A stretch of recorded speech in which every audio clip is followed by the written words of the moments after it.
Isa po sa pinakahihintay nating pagdiriwang sa taong ito.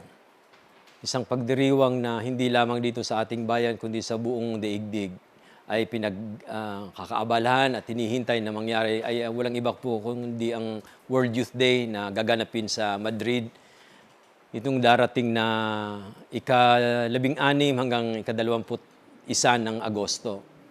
At ito po isang napakalaking karanasan para sa ating mga kabataan. Lalo't higit, tayo po dito sa Maynila ay naging host na minsan ng World Youth Day ito noong 1995 po. Tayo po ang naging host ng World Youth Day noon. At yun din po ang huling dalaw ng ating minamahal na Santo Papa noon, si John Paul II, na isa ng biyato ngayon.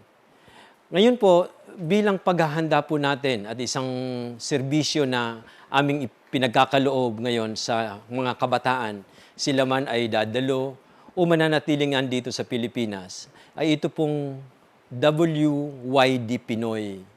Ito po ay isang website na kung saan i-monitor namin live ang lahat ng magaganap, mangyayari doon sa Madrid, kung kaya ang mga kabataan po na hindi makakasama sa amin doon ay magkakaroon ng pagkakataon na masubaybayan po ang mga pangyayaring iyon.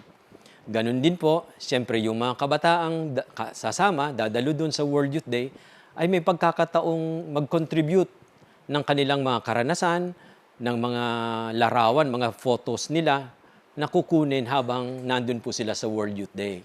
Kung kaya po itong mga salita ko ngayon sa inyong mga kabataan lalong-lalo na, ay paki-browse po ninyo. Paki-visit ninyo itong WYD Pinoy.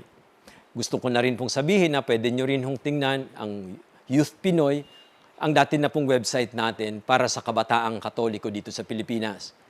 Yun lang po, gusto po naming yakagin kayo, anyayahan na tulungan po kami para itong World Youth Day ay hindi lamang isang pangyayaring parang naandun lang sa Madrid. Kasi po, hindi man tayo makadalo, ay ito pong WYD Pinoy na ito ay isang malaking opportunity, pagkakataon para sa atin na masubaybayan ng aktwal ang mga nangyayari doon.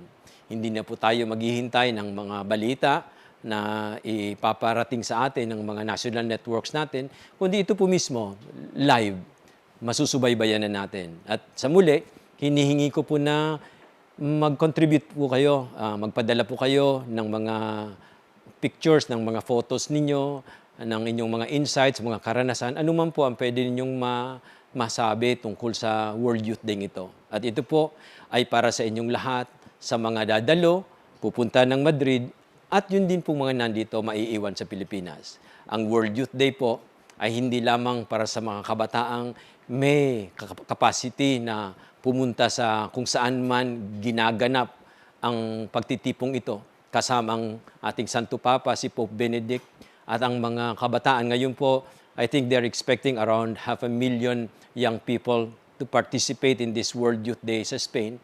Hindi lang po ito para sa kanila, kundi puro sa ating lahat ito. Para sa mga kabataang gusto makialam sa buhay ng simbahan. Sa muli po, wydpinoy.com.